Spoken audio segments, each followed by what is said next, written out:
the spirit has different functions.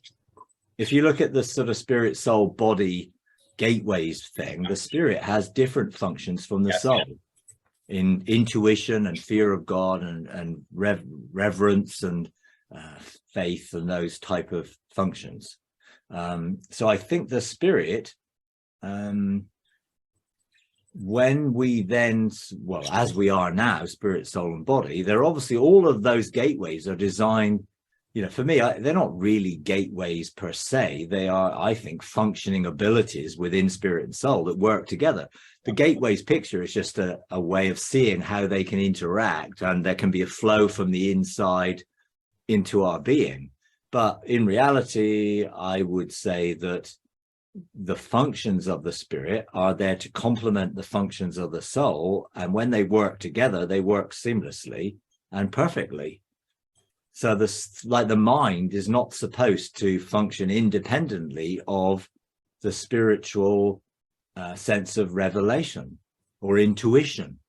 They are supposed to work together. So the logical mind and the analytical mind is supposed to work together with the intuitive part within us to bring about that balance. So the mind itself obviously functions in different wavelengths, and most people function at beta waves, which is basically problem solving mode and eyes open, information, all the mind working to solve the problem. If you close your eyes, you begin to then dial down and slow down, which is why meditation is a slowing down of everything. And then you find alpha waves, which is getting you in tune with the spiritual creative side of you, which can give you information, revelation, insight that you don't get through problem solving logic, which you've learned. All of that is learned memory. And I think there is an innate creativity in us connected to the spirit, which is why some people, you would say, are more spiritual or more creative, and they seem to be able to connect to that way of drawing on the creativity of sonship, because we're made in the image of God and he's creator. So I think there's a sense where some people are more creative and they do seem to draw more on the intuitive, sort of sensitive side, which I think is where the spirit functions. And because the soul does connect to the spirit, now I know it's connecting from outside in, it can still draw on some of those spiritual capacities. And some people seem more able to do that. Now, whether that's to do with redemptive gift or purpose, or to do with upbringing, or just the way they're wired, there's sort of there's different ways of looking at some of, I guess, you know, how all this stuff works together. And I think there's personality types, and I think there's something called engrams or something, which has sort of connections, how you work, function, and then redemptive gifts and all of that. So we're made to fulfill our destiny. And for some people, that might be a more creative sense, that's the bit that seems to be very active. For me, I had to develop that, you know, because I became very left-brained, logical, scientific, and analytical. And that's the way I functioned. I never really saw myself as a creative person.